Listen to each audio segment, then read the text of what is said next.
Ladies and gentlemen, my name is Morgannin and I am here with you today with the exclusive pleasure of bringing you a bit of news, or more of a discussion on the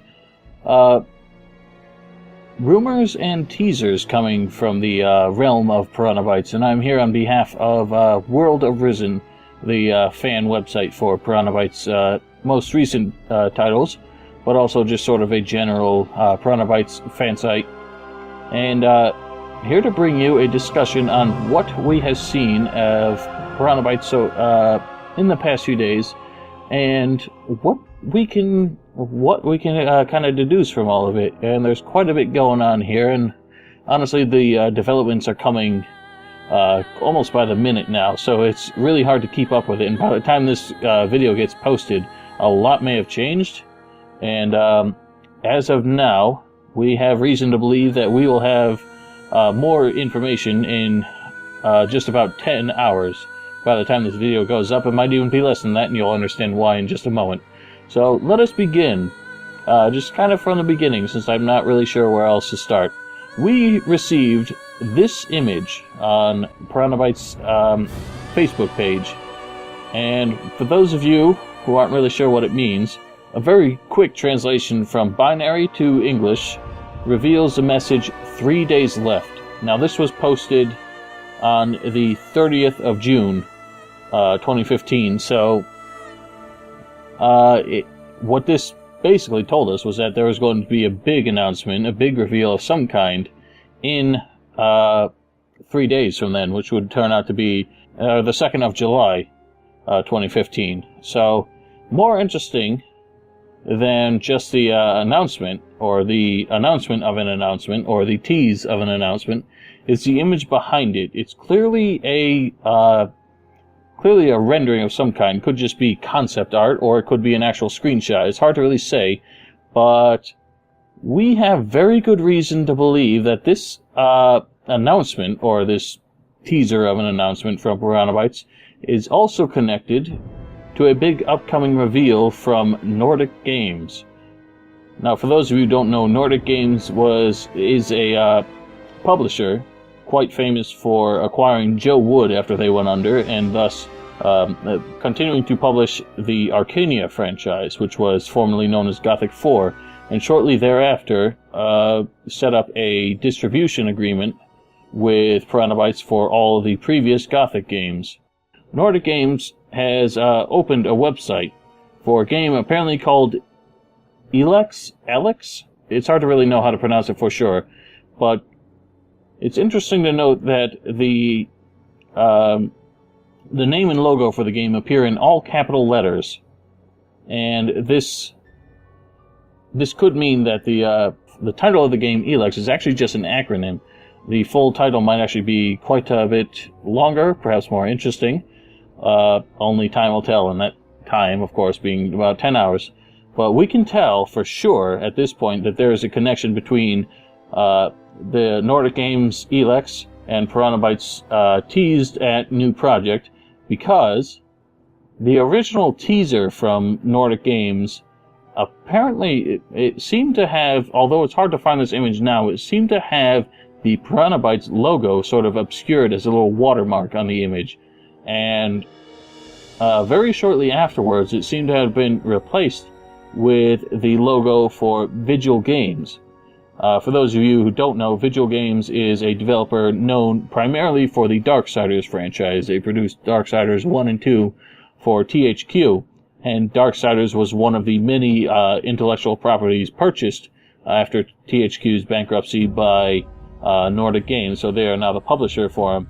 But Vigil Games themselves have been defunct as of early 2013. So it's interesting that they kind of swapped the image out for that. No one really knows if that was an intent to obscure Piranha Bytes' involvement in this game, or if, I don't know, maybe Vigil Games is coming back into existence and they're working together with it. They're working together with Piranha Bytes in this new game, but I highly doubt that's the case. I think that's something people would have figured out by now. That's not the kind of thing that you can really hide from the internet these days. If you look at these two images side by side, the binary coded message from Piranha Bytes and the blurry image behind the countdown for ELEX, they are clearly the same image. So this goes almost beyond a doubt to prove that these are in fact related.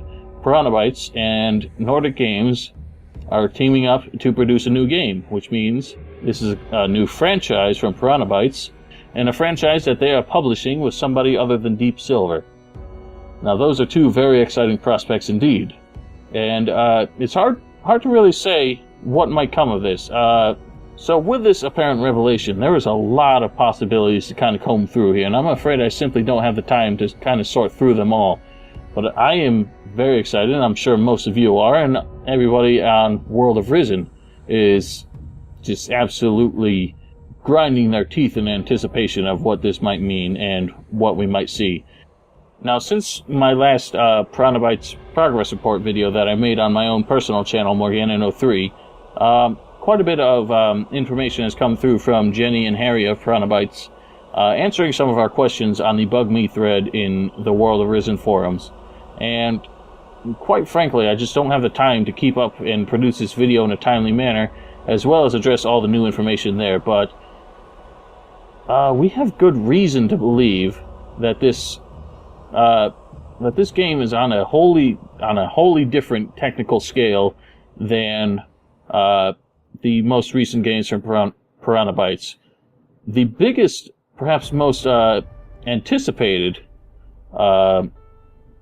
detail is that this game will not consist of multiple islands or separate locations loaded separately, but in fact will consist of one larger continent that the player is open to explore from the very beginning. You have complete freedom of motion, and you do not have to worry about loading screens just to get to a new 4x4 square mile area. So this is going to be completely open. There's going to be a lot of exploration, so we have been told. And it's also very appealing that Piranha Bytes has said they will use no recycled assets from the previous games. So this is all going to be brand new, handcrafted from the ground up. And the whole graphical design is supposed to be sort of along the same stylized sort of format, the same stylized sort of theme as the Risen games had, but with a darker color palette to kind of create a more, maybe not depressing, but a more dark and oppressive sort of atmosphere. So we are looking at perhaps a more serious toned setting and story for this game. And combined with everything we've heard so far, it is quite interesting. And let's just take a closer look at this image behind the Nordic Games teaser, or the countdown. What we can see here, we can see mountains and what seems to be a tower or something in the distance, and some of these details are a little bit more clear in the teaser image from Piranha Bytes. If you look pretty closely at it, the details are still a bit obscured due to the heavily saturated black and white color scheme. But what this does seem to suggest is that it's going to be a big world in that you can reach just about anything you can see. But again, that's just pure speculation, and there's nothing really promised at, because at the end of the day, it is basically just concept art. But I do like the setting that it seems to be suggesting, with the snow-capped peaks in the distance, very temperate sort of boggy area in the foreground.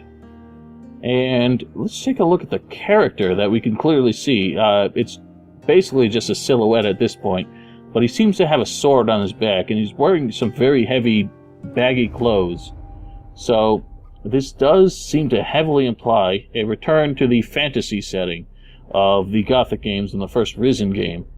And I don't know, it's really hard to really deduce anything from this, but I do like the appearance of the image that we see here. And I can't wait to see the full image completely undoctored and open to all sorts of speculation on our part. And I am very excited by this, and I'm sure most of you are very excited as well. Now, it's interesting to note, if we kind of delve into some of the comments, not just on the English side of World of Risen, but also on the Also on the German side, we get a bit more knowledge, or at least details to speculate on. Harry of Piranha Bytes had actually denied the existence of pirates in this game, or so it seemed, but gave a kind of weirdly ambiguous answer on the concept of Vikings as a cultural inspiration for this game, and so that suggests the existence of another part, at least some part of the world, akin to Nordmar or some kind of barbarian culture, or perhaps that is the complete underlying theme of the culture and setting of this new game, ELEX. So that could be an interesting twist in the myth, just something that Piranha Bytes has not really tried before, and of course their one effort to create a sort of profound and distinguished barbarian culture in any of their previous games was in Gothic 3, and it really fell kind of flat, just as just about everything else in that game did. But beyond that, QTEs, QuickTime events, have been completely abandoned in this game, which is thankful. None of us will lament their loss, I'm sure. But also the mini games, which apparently much of the Piranha Bytes team had determined to be a little too gimmicky and takes away from the actual role-playing gameplay. They have removed a great number of those as well, which is a bit curious. So we won't be finding any sort of knife-throwing, arm wrestling, or drinking mini-games in this game. But it's hard to really say if they still plan on any kind of lock-picking mini-game. There was a previous comment from Jenny that seemed to suggest that they knew not, but that might have been a bit of a miscommunication in some of the translations, so it's hard to really say. When a user on the German side asked Harry about stats such as endurance and mana, Harry responded, quote, "I think you'll find these and similar elements in our game," which does seem to heavily suggest that a magic system is present in this new game, which reinforces the idea of a medieval fantasy theme, and also that magic could be revamped to be based off of a mana pool rather than the cooldown system of Risen 2 and 3 for the spells. So I do like the idea of that. I like the idea that you had an actual resource pool to draw your spells from, which made it a bit more challenging and tricky rather than in Risen 3, where you could just cast a spell, and worst case scenario, you just waited until you got the spell back. So I never liked the cooldown system in the previous two games, and I appreciate that they're trying to bring some of these substantial stats back, these sort of investment stats, we'll call them, things like mana and endurance, which stats that deplete as you use them, so you need to use them more carefully. There were several questions asked in regards to weapon and armor variety, as well as crafting for that matter. Jenny seemed to state that you would be allowed to craft more than just weapons, which means you might also be able to craft armor, but she could have still taken this she still could have interpreted this question as asking about things like potions and such, which of course alchemy has existed in some form or another in almost every single one of their games, so that's not really anything new. Harry stated that, well, when Harry was asked if there would be more weapon variety, including things such as one-handed weapons, two-handed spears and crossbows, he just answered with a quick yup, which isn't really a distinct answer, so it's hard to really say if he read that question thoroughly and answered it completely in that one quick answer. And he also stated that the game will remain, quote, true to their roots in regards to armor variety, which means that what's probably going to happen is a great deal of armor, especially the best quality ones, will end up faction-specific. And Jenny had also talked about factions, stating that factions will exist in this game, and that choosing one faction over the others will have a distinct impact not just on the story and the way characters interact with you, but also on the skills that you can get. So there are going to be faction-specific spells, possibly, or just faction-specific talents, skills, and just, I guess, some of the teachers that you have access to. Apparently the team intends this game to have a more satisfactory ending than Risen 3 had, which of course we all remember was basically just a single cutscene that didn't really have any dialogue in it. So this is supposed to be have some better closure to it, something that we can actually really feel accomplished with at the end of the game. So hopefully that's true. Also, Jenny has stated that the game will have a greater variety in its biomes, its different kinds of environments. So we can perhaps see a bit more variety, considering the last two games, for the most part, just kind of emphasized the tropical island themes. Some of them were a bit more temperate, such as Calidor in Risen 3, but none of them were really far removed from the island, tropical island setting. So perhaps we'll see more snow biomes, some tundras and frozen wastes. Maybe we'll even see deserts again. Who knows? This is something that only time will really tell. And it's also interesting to note that apparently the player will be able to interact with more non-human species. So the previous games in the Risen franchise didn't really have a whole lot of that. You could talk to gnomes, and that was about it. So it'll be interesting to know if, similar to the Gothic games, you could speak with orcs and actually interact with them, and some of them had very specific plot significance. But perhaps there'll be even more races in this new franchise of theirs. So anyway, I've kind of run this train off the tracks for quite a while now, so I'm gonna have to end the video here just to make sure I can get the video up on a timely fashion here on this crappy hotel internet I have right now. So hopefully you all enjoyed the video. Hopefully this gets you all talking. It is very exciting to speculate on this new project, and we have only a matter of hours before we get anything new. And I'm afraid to say that I will actually not be here on the minute that this countdown drops to really cover this, to cover all this information. But I encourage you to do it on your own, and I will, of course, come up with my own opinions and all my own investigations on the matter once I have once I'm safely at home and able to do so. So, thank you all for watching. Stick around. Subscribe to this World of Piranha Bytes channel if you have not already. And I promise you we'll be covering all new developments as soon as we possibly can. So, hope to see you all again soon.